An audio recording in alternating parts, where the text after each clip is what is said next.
Assalamualaikum warahmatullahi wabarakatuh. Di sini kami dari kelompok 8 akan mempresentasikan mengenai implementasi strategi. Next. Anggota dari kelompok 8 ada Dita Rizkia Nurainina, ada saya sendiri Friska Tiara Olivia Privana, dan ada Rima Akyuni Kafilatur Rahmania. Next. Di bab ini kami akan membahas 3 poin, yaitu yang pertama ada program, prosedur, dan budget, yang kedua ada kepemimpinan dan penyelarasan budaya organisasi, yang ketiga ada isu internasional dalam implementasi strategi. Next. Yang pertama akan dibahas yaitu program, prosedur, dan budget. Next. Nah, sebelumnya saya akan memberitahu kalian implementasi strategi itu adalah proses yang menempatkan rencana strategis ke dalam tindakan-tindakan yang bertujuan untuk memperkuat bisnis. Dalam implementasi strategi ini, terdapat rencana strategis yang berupa dokumen tertulis yang berisikan langkah-langkah dan proses rinci untuk mencapai tujuan perusahaan. Meskipun implementasi biasanya dipertimbangkan setelah strategi dirumuskan, namun implementasi merupakan bagian penting dari manajemen strategis. Perumusan strategi dan implementasi strategi dengan demikian harus dianggap sebagai dua sisi mata uang yang sama. Next. Yang kedua ada program. Tujuan dari program tersebut adalah membuat strategi yang berorientasi pada tindakan. Sebagian besar kantor pusat perusahaan memiliki sekitar 10 hingga 30 program yang berlaku pada satu waktu. Salah satu cara untuk memeriksa kemungkinan dampak program baru terhadap organisasi yang ada adalah dengan membandingkan program dan kegiatan yang diusulkan dengan program dan kegiatan saat ini. Next.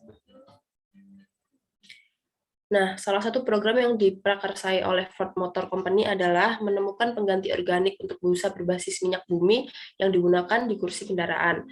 Nah, menurut Larry Johnson, Direktur Pusat Penelitian Pemanfaatan Tanaman di Iowa State University, kedelai biasanya lebih murah dan lebih ramah lingkungan daripada minyak bumi dan berasal dari sumber pertanian terbarukan.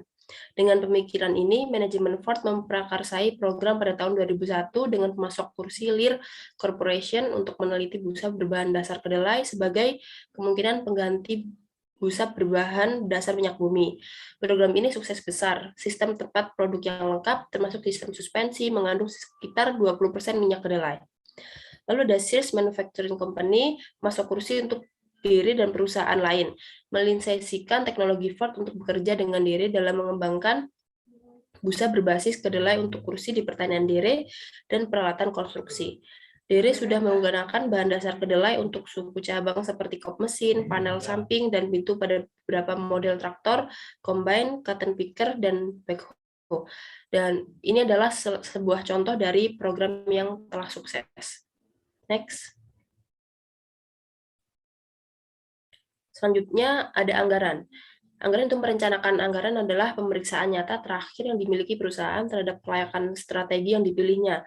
Sebuah strategi yang ideal mungkin ditemukan sama sekali tidak praktis hanya setelah program implementasi tertentu dihitung biayanya secara rinci. Sebagai contoh, di sini kelompok kami mengambil manajemen Cadbury Schweppes menyadari betapa bergantungnya perusahaan pada kakao dari Ghana untuk melanjutkan strategi pertumbuhan perusahaan. Ia mengembangkan program untuk menunjukkan kepada petani kakao bagaimana meningkatkan hasil dengan menggunakan pupuk dan dengan bekerja satu sama lain. Manajemen memperkenalkan Cadbury Cocoa Partnership pada tanggal 28 Januari 2008 dan menganggarkan 80 juta dolar untuk program ini selama periode 10 tahun. Next. Selanjutnya ada prosedur. Prosedur operasi standar atau SOP biasanya merinci berbagai kegiatan yang harus dilakukan untuk menyelesaikan program perusahaan. Juga dikenal sebagai rutinitas organisasi. Prosedur adalah sarana utama yang digunakan organisasi untuk menyelesaikan banyak hal. Setelah di tempat, prosedur harus diperbarui untuk mencerminkan setiap perusahaan, setiap perubahan dalam teknologi serta strategi. Misalnya, perusahaan yang mengikuti strategi persaingan diferensiasi mengolah tenaga penjualannya lebih dekat daripada perusahaan yang mengikuti strategi biaya rendah. Diferensiasi membutuhkan hubungan pelanggan jangka panjang yang tercipta dari interaksi yang erat dengan tenaga penjualan. Pemahaman mendalam tentang kebutuhan pelanggan memberikan dasar untuk mengembangkan dan peningkatan produk. Sebelum strategi baru dapat berhasil diimplementasikan, prosedur saat ini mungkin perlu diubah. Next.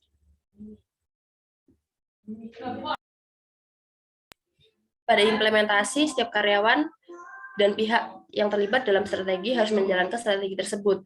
Diperlakukan pemahaman yang jelas tentang rencana tersebut dan harus tahu bagaimana peran masing-masing di dalamnya. Seperti yang disebutkan, manajemen berperan untuk mengelola, mengevaluasi, memantau, dan memastikan bahwa strategi berjalan sesuai yang diharapkan dan sejalan dengan tujuan akhir. Implementasi ditujukan pada karyawan software seperti HRD dari Novair menawarkan kemudahan untuk implementasi solusi atas pengelolaan sumber daya manusia dengan sistem yang harus terotomatisasi dan terintegrasi satu sama lain. HRD harus merumuskan strategi yang paling tepat untuk membantu karyawan mencapai produktivitas tinggi dan mendapat merekrut karyawan potensial. Jadi HRD dapat meninggalkan proses administratif manual yang memakan waktu dan rumit dan fokus dalam merancang manajemen strategi terbaik untuk pengelolaan karyawan. Jadi disimpulkan untuk implementasi tersebut ditujukan kepada sebagian besar karyawan. Next. Baik, slide selanjutnya akan dijelaskan oleh rekan saya. Dipersilakan. Baik, terima kasih. Selanjutnya saya akan membahas kepemimpinan dan penyelarasan budaya organisasi di dalam implementasi strategi. Next. Menurut Rahmat, tahun 2014, halaman 11, untuk mengimplementasikan strategi akan mempertimbangkan dua hal, yaitu yang pertama, sistem pengendalian manajemen. Sistem pengendalian manajemen merupakan alat mengimplementasi strategi. Tiap organisasi memiliki strategi yang berbeda-beda, dan pengendalian harus disesuaikan dengan syarat strategi yang spesifik. Lalu yang kedua, tujuan organisasi. Tujuan organisasi ditentukan oleh pimpinan manajemen puncak perusahaan yang bersangkutan dengan mempertimbangkan nasihat yang diberikan manajer, senior lainnya, dan diratifikasi oleh Dewan Direksi. Next. Menurut Amirullah, tahun 2015, halaman 155-185, ada dua bentuk implementasi strategi, yaitu yang pertama, implementasi strategi di bidang fungsional meliputi yang pertama, strategi bidang pemasaran, merupakan pernyataan pokok mengenai dampak yang diharapkan akan dicapai dalam hal permintaan pada dasar pasaran tertentu. Lalu yang kedua, strategi bidang SDM, yaitu kebijakan pengelolaan karyawan yang diintegrasi dengan strategi organisasi dan digunakan untuk mendorong budaya organisasi, agar karyawan memiliki nilai dan menjadi sumber keunggulan bersaing. Lalu yang ketiga, strategi bidang produksi adalah berusaha mencapai biaya produksi yang mendalam, mutu produksi yang tinggi, tanggapan yang cepat atas permintaan, dan fleksibilitas untuk membuat beragam barang yang sesuai dengan selera dan spesifikasi pelanggan. Lalu yang keempat, strategi bidang keuangan adalah merencanakan, melaksanakan, dan mengendalikan pemanfaatan sumber daya keuangan dalam kegiatan entitas secara efisien dan efektif, dalam kerjasama secara terpadu dengan fungsi-fungsi lainnya seperti riset dan penelitian, produksi, pemasaran, dan sumber daya manusia. Boleh di next. Lalu selanjutnya ada implementasi strategi melalui struktur organisasi, kepemimpinan, dan budaya. Yang pertama, implementasi melalui struktur adalah mengalokasikan pekerjaan melalui sebuah divisi pekerjaan dan menyediakan koordinasi dari hasil-hasil kinerja sehingga sasaran organisasi terlaksana dengan baik.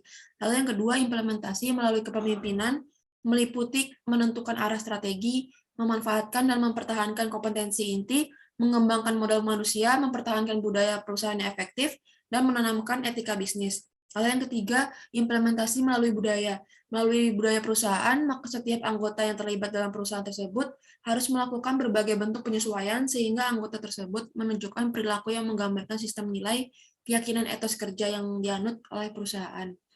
Boleh di next.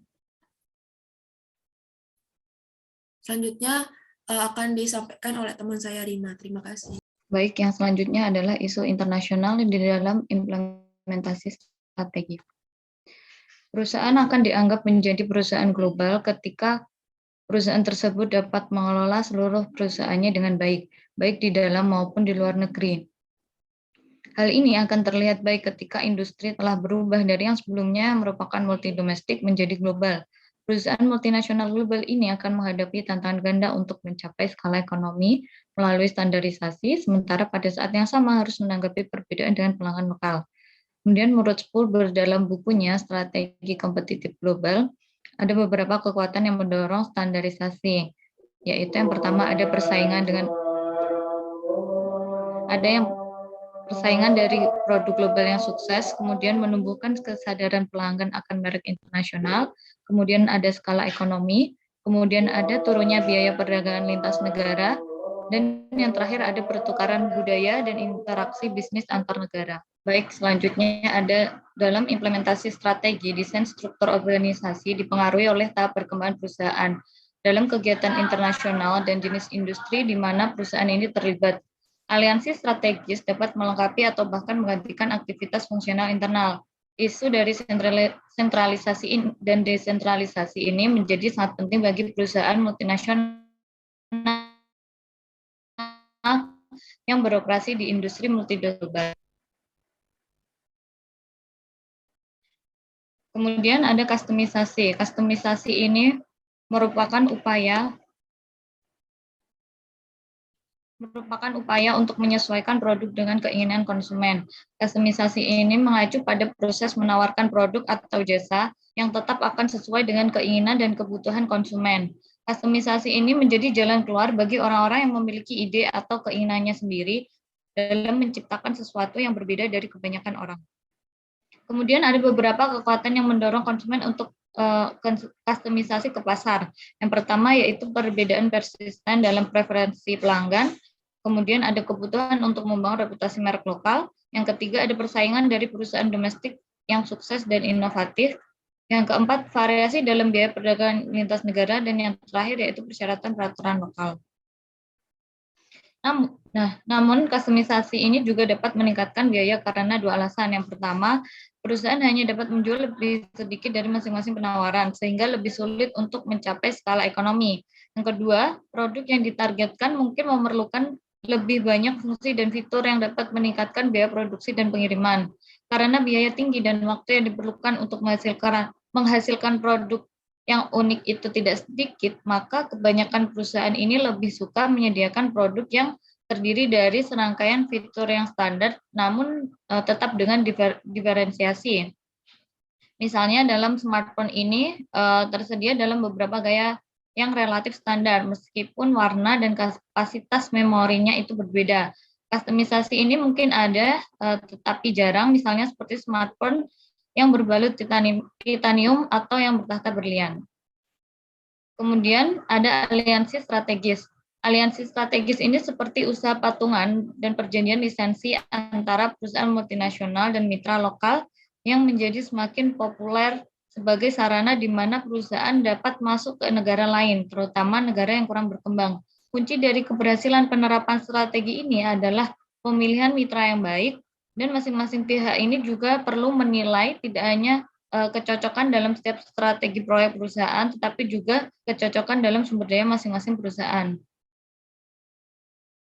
Ada beberapa penggerak utama dalam kesesuaian strategi